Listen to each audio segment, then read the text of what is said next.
First, a word about the Field and Garden Podcast.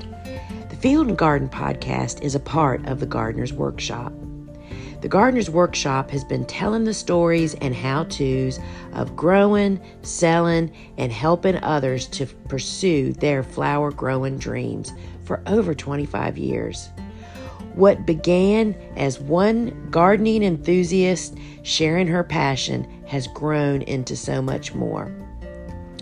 Over at thegardenersworkshop.com, find in print with our blogs and books and through our podcasts and videos and courses, and we have a shop full of the same tools, seeds, and supplies that you hear mentioned on our podcast. You can connect with all of these resources over at thegardenersworkshop.com. I hope you'll take some time to explore all we have for you. Welcome to the Field and Garden Podcast. Hey everyone, welcome to the Field and Garden Podcast. I'm Jessie from the Gardener's Workshop. Today I'm bringing you an encore presentation of our top podcast of 2023, the one with the most overall listens.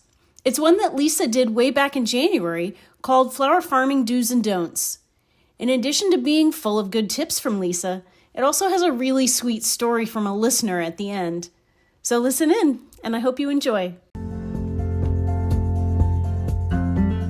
Hey friends, welcome back to another Field and Garden podcast. It is your friend and host, Lisa Mason Ziegler, and thanks so much for dropping in. And, I am, like so many people, right, kind of organizing and cleaning up and straightening. Well, y'all, I am doing that out to the building, my office that's upstairs in our flower farming work building, which has kind of turned into a big studio. It's a pretty large building, and it's downstairs is where you've probably seen on many of my lives where all the flowers are, and that's where the cooler is and the grow room, and there's a restroom down there, and it's a big, nice open space. Well, upstairs is like an apartment size big room. I mean, it's a pretty nice space. Anyway, that's been my office for 10 or 12, maybe. How long has that been? It's actually more like 15 years. So it went through a lot of stages of uses. So in the very beginning, it was where I was able to move my little growing business out of my upstairs bedroom in my bungalow home. I needed a space. I was starting to sell flowers. I had paperwork. Of course, back then, everything was paper. So that's where it started. It was my home office, basically, upstairs in this work building. But as the Gardener's Workshop started to grow, then all of a sudden, Suzanne had a desk up there also as we started. And then we brought Kelly, my niece, on board about 12 or 13 years ago. I'm not sure about these timelines. I do know that Kelly has been with us that long. But when she first started working for me, she was primarily a seed starter. And then she kind of has evolved to where she is today, where she heads up our whole tech department, course department. Anyway, so then Kelly had a desk up there. So we now had 3 desks. Then as the business began to grow, we brought a 4th person on that needed a desk up there.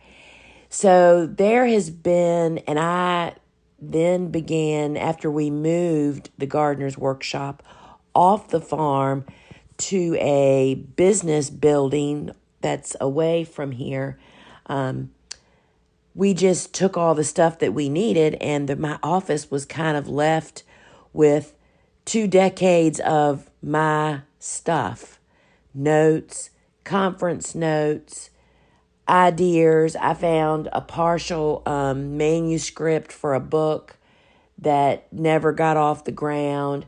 I found so much great stuff, y'all. And as I'm going through it, it's given me so many ideas to talk about stuff. And so today I want to talk about what I'm calling my do's and don'ts list. For me personally, I'm not suggesting that you should follow this. This is just kind of the do's and don'ts of flower farming. If I were to start today based on what my experience was of the way that I handled it, right? So first out of the gate is that I would want to bring to the forefront of my mind that to become a flower farmer, what is that? Define what that is to you, because there are so many different versions that I think of and that I've heard of and that I hear people talk of. But here's the bottom line. To grow cut flowers for the lowest investment and to sell it for as much as you can. I mean, I'm not implying that you should overprice it. I'm just saying that you start in, get in low, and come out high. If it cost you 25 cents to grow that stem, then for you to sell it for a lot more than that. That's what covers the cost of business, y'all. To provide quality and value and volume, and to be able to really start a business, because I never really thought about it. And here's the other thing that I think you need to really consider that I didn't back before I had to face all of this is when you're a flower farmer, basically you only have flowers to sell to pay all your bills. Those are the bills that you're going to have next year that you don't have today, perhaps, whether it's the space to do it in or a new vehicle or a new piece of equipment or a place to do it or to have more land. So even though you may not feel like you have all these high expenses yet, you still need to get in low and sell your flowers at the market value to be able to run a successful business. And when you want, and so here's a new thought, and my dad used to remind me of this often, when you want big things like a flower farm, it's hard. You have to be willing to suffer to get there. And I think I've mentioned before that when I was delivering, when we were selling flowers to 2 supermarket chains, we delivered those flowers early on Friday mornings for them to have them for Friday and Saturday weekend business, And I would deliver from Williamsburg, which is about 25 minutes, I'm just going to say north of us, although I don't think it's exactly north, to Virginia Beach, which is 45 minutes south of us in the complete opposite direction. So it was an all-day affair when you left to go to supermarkets, deliveries. So I often would call, especially after my mom passed away. My dad and I talked on the phone a lot. And one of the things I would do is when I was on my way home from Virginia Beach, which would happen to be kind of around noontime on Friday, because I started at about 6 o'clock in the morning. I mean, the traffic coming from Virginia Beach back to Newport News is horrendous. If you've ever heard of the Hampton Roads Bridge Tunnel, it's like you just can only count on one thing. You can't count on it. So always when I would be coming back, traffic would be dead stopped, 5 miles from the tunnel, which means you creep the whole way. Well, that's when I would call my dad.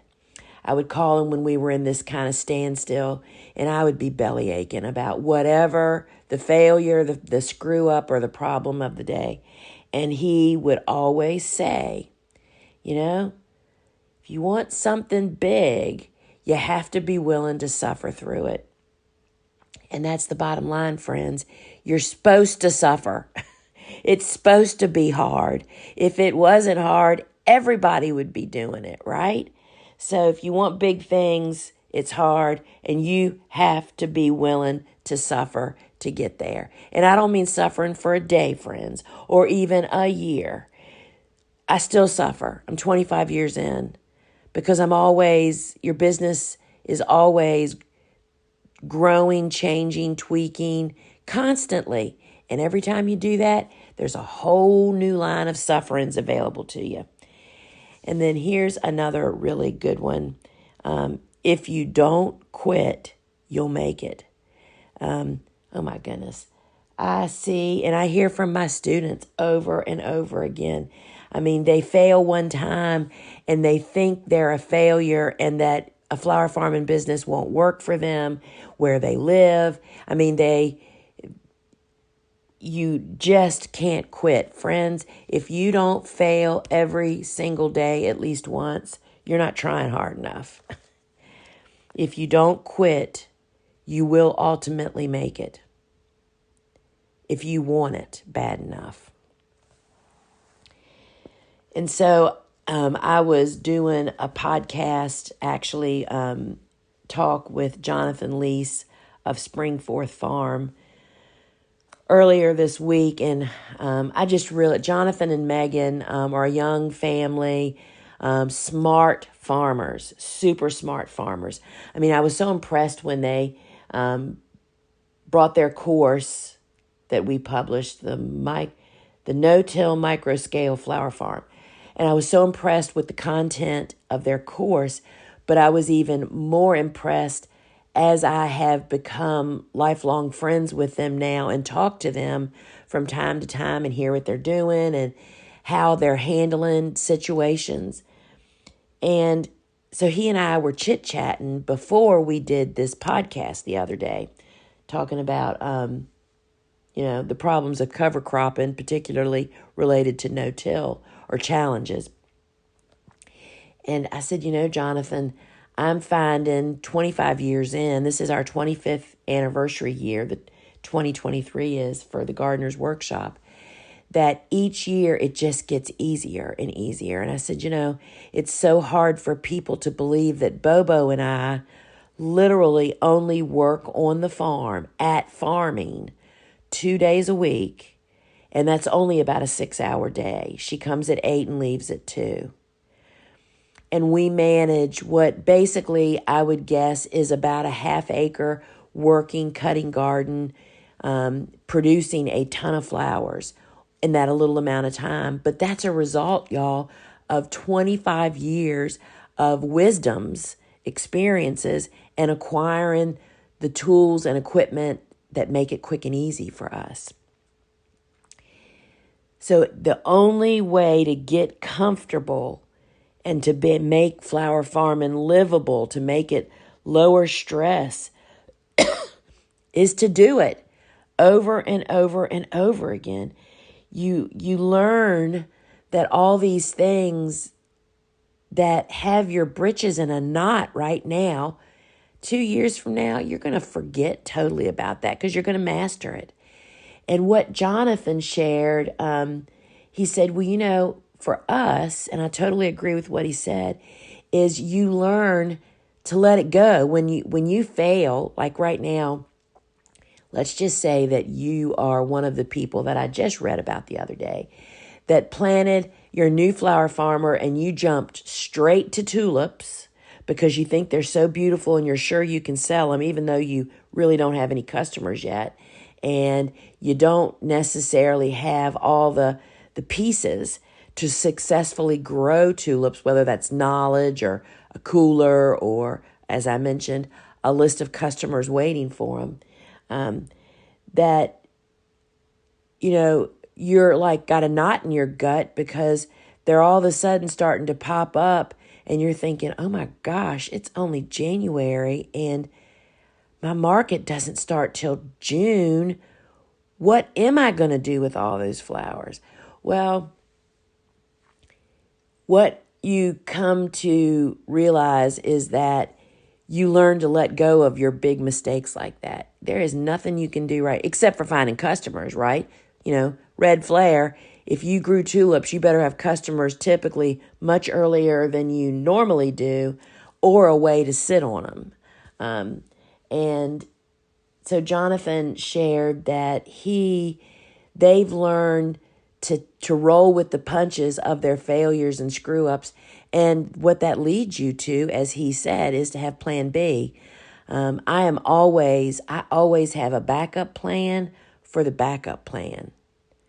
And as I've gotten more and more experience, I realize what some of those backup plans are that just allow me to be a better business person, because I realize having a backup plan allows me to move forward in business more.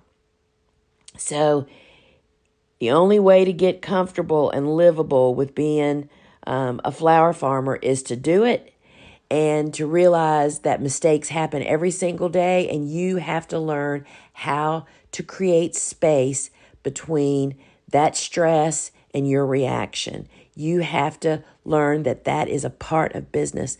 The road to success is paved with dollar bill marks and stress and stresses. And you have to train yourself how to react to those or not react. And that's the way you get to become a successful business person. Things that used to light me on fire 10 years ago, now I say, now I can calmly consider, as I'm listening at a staff meeting, let's just say, and something will come up that has somebody very upset. And it's like, I'll listen. And instead of getting involved in that emotional reaction, I see the solution clearly. And that's what doing it does for you. And here is one that I see that it took me a long time to swallow, was to claim the failures. When I fail, I can definitely look back now and it's like, no wonder I failed. Failures are our fault, y'all. Very few failures are not avoidable. Meaning, because you've done something and failed, people say, well, where I live, that won't work. Well, I don't always agree with that. You just haven't found the right way. I mean, there's almost always a workaround or something that can be changed. We have to claim our failures. And it's like you just haven't found the right door. You're not knocking on the right door yet. And to have that power to get up and do it again and again and again is really, really hard, because it's really hard to say, well, that was my fault. And looking back, I can completely, I can still do that about last week. Holy cow. And that's what it takes. So here is a really, really big one. If you want to be a flower farmer, you must find customers, grow flowers, and sell them, y'all. Dave Dowling famously talks about, if you just want to grow lots of flowers and you're not selling them, that just means you're a gardener with a lot of flowers. You have to figure out the rest of this game. Selling them is what puts you on the other side of the fence. And it is not an easy fence to climb. As I mentioned earlier, it's hard. It is really, really hard. And here's one of the things that, I think that people, I think it's natural for us to overvalue ourselves and our stuff when we're first starting out. If you don't have any customers for the flowers you're growing, your flowers are really worth nothing. And I'm sure I'll hear blowback over that. But as far as a good to sell, if you don't have people buying your flowers, they aren't worth anything, right? So you have to do whatever it takes to get customers. And, one of the strategies that I learned from Pamela and Frank Arnowski way back in the beginning that I think really helped me was they talked about taking not one or two bunches of flowers. I wanted to sell to florists, so that's why I'm talking about going to florists. Not taking one or two bunches of free samples into them, to walk in there with an armload of gorgeous, abundant flowers. They also took their kids, which they felt really helped. Of course, I didn't have a child to take. So to walk in there with an armload of gorgeous flowers, lay them up on the counter, flowers facing the customer, and say, I'm Lisa Mason Ziegler, and I am starting out growing cut flowers, And I wanted to bring you the samples of my flowers by for you to have to see what the quality is, if I know how I condition them, and to just experience my flowers. I'm going to be sending you a list every Tuesday morning, if you'd like it, with a list of what I have, how much it cost, and when I'd be bringing it to you. I'll call you in just a few minutes after I send the list. I hear people saying, oh my gosh, I would never give away that many flowers. You are worth so much more. Your flowers are worth so much. Well, friends, they aren't worth do diddly if you don't have customers to buy them. So you have to do what you have to do to get the customers. If I wanted a bunch of business subscriptions, drop-offs, you better believe I'd fix the same size that I would going to be selling, voluptuous, gorgeous bouquets, and deliver them to offices that I wanted to sell to with a tag hanging from them that says, these will be available starting in June, limited availability. Here's the website, order your subscription now, or whatever. You're not worth anything until you actually have customers willing to pay you for it.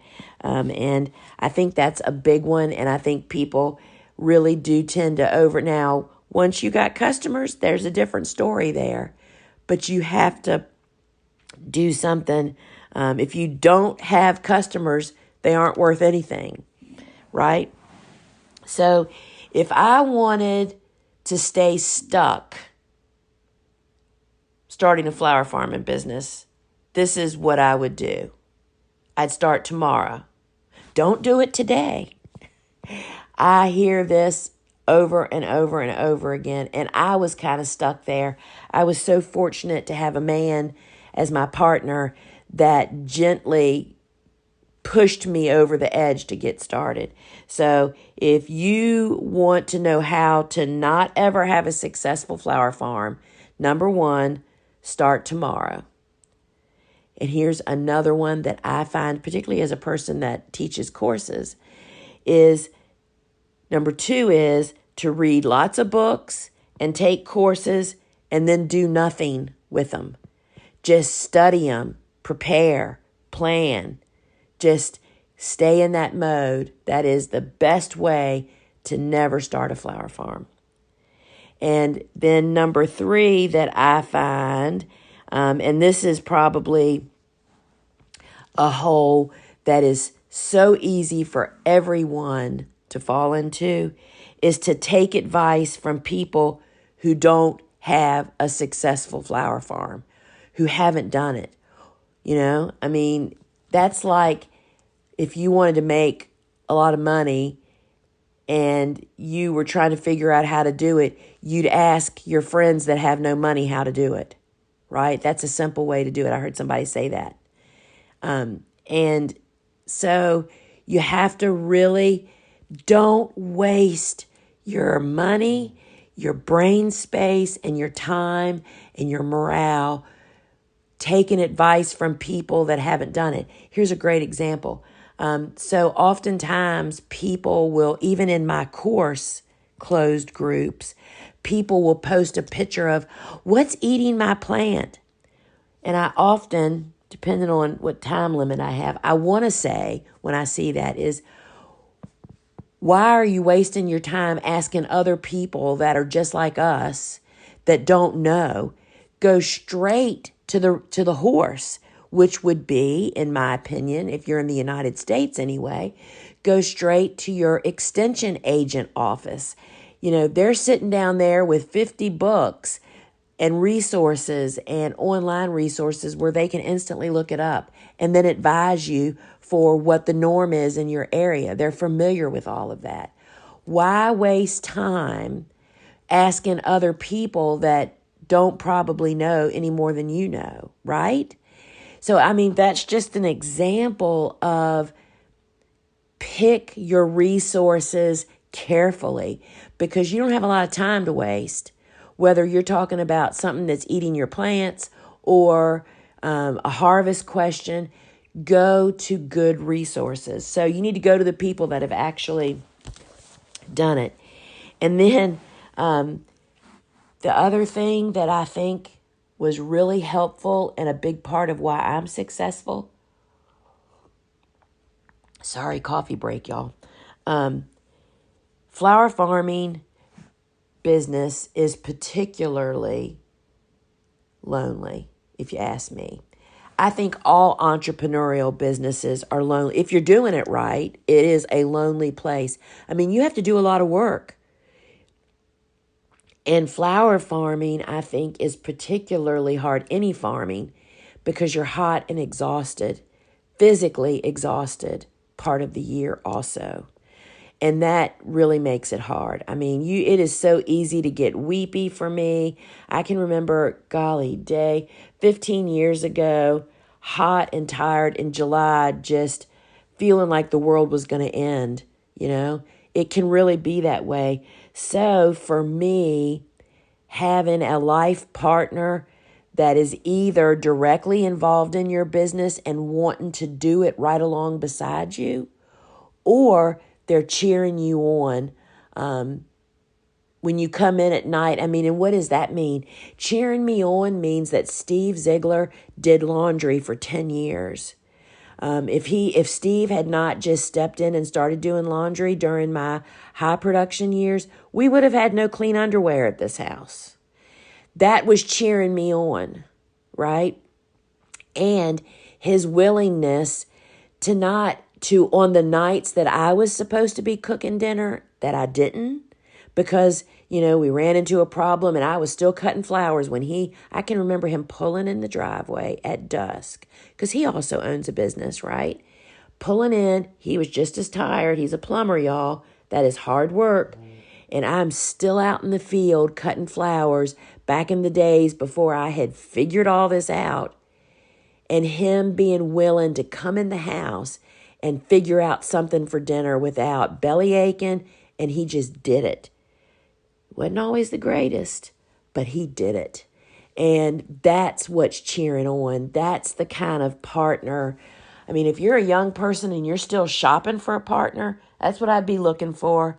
Somebody that wants to come alongside you and either have the same goals, not really goals, but have the same future in mind, or are willing to support you to actually do it, right?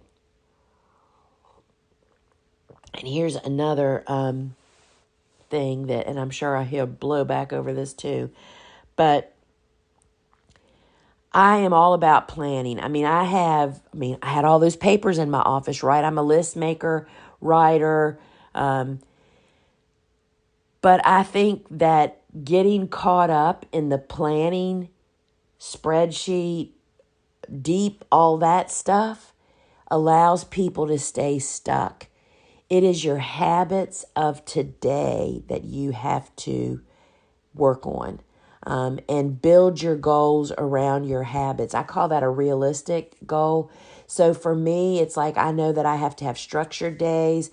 I have to have a clutter-free environment to actually work. That's why my garden is kind of a neat thing, y'all. I mean, it's not that I don't have any weeds, but I have found ways to keep my garden neat appearing because I need it to be neat to be able to actually focus and work. And Bobo is that same way. I realized that just the other day.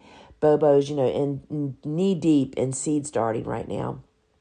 And so let's see, today is Saturday. Thursday, she came in to do a bunch of seed starting, and there were a lot of things out of place in the building.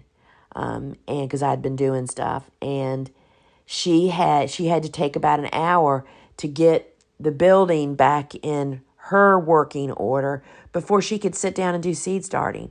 And I understand that. I used to think that was wasted time, but it's not, because then she sits down and goes to town. And having habits, my weeks are so structured. We talk about that in flower farming school. It's like on Mondays I do this, on Tuesdays I do this, on Wednesdays I do this, Thursdays I do this, on Fridays I do this, and guess what? Saturdays and Sundays are family life days.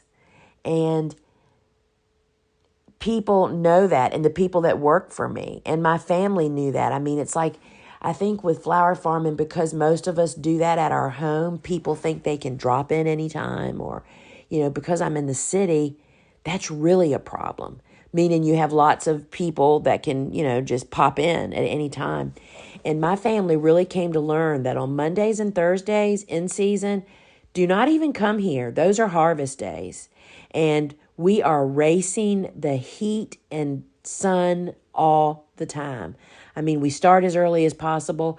And that's what I'm talking about. Making habits are what get you the successful business. If I hadn't been so structured, I mean, y'all, I am dyslexic, learning disabled, and ADHD. And if I didn't have this structure, I'd still be sitting here making lists 25 years later. Literally. So you have to have habits today to get you to that successful. And then I want to just say a final note. And I remember saying this myself. I think I've mentioned it before. I come from a really strong entrepreneurial family. We have some incredibly successful people in our family. And I can remember being at one of their homes way back. So I started flower farming in 1998. I launched the Gardener's Workshop version of the selling stuff and teaching people for money in 2005. And I can remember being and that was how I launched a direct sales company. Excuse me, I'm losing my voice all of a sudden. Where we would do basically home parties, but we did workshops in people's homes, teaching them how to garden, and then we had the stuff they needed to do it with, right? Well, I was at one of my cousins, Steve's cousins' homes, doing that, and her husband popped his head out and said, this is just such a dynamite idea. I think, what you're doing is so great, da-da-da-da. And I said, hey, I just want to do what I'm doing right now. It's all the back stuff that is making me crazy. I don't want to do book work. I don't want to do all the other, figuring it out, the cash flow, the money part. I just want to be out here teaching people how to do it and handing them the stuff. And he said to me then, every entrepreneur feels that way. But being an entrepreneur means you have to include that. So you have to want it more than you hate doing those things that you need to do to get there. I hear every day in our closed Facebook groups that the planning's making them crazy. The no customer part, finding customers, the selling is making them crazy. All they want to do is stay home and farm and play with their dogs. Well, we all feel that way, friends. You're not any different. It's not that you are any less of an entrepreneur than anybody else. That is being an entrepreneur. Loving one part more than you hate the other part, so you do them. Does that make sense? I mean, oh my gosh. Kind of crazy, but I also want to remind you that the one thing that can carry you through all of these steps, and I still work on this today, big time, is to learn how to slow the reaction down when you face issues. Meaning if it's a problem, your first reaction is, oh my gosh.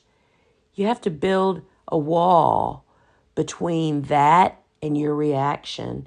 So you have longer to crawl over before the reaction gets to where it's going. Does that give you a visual?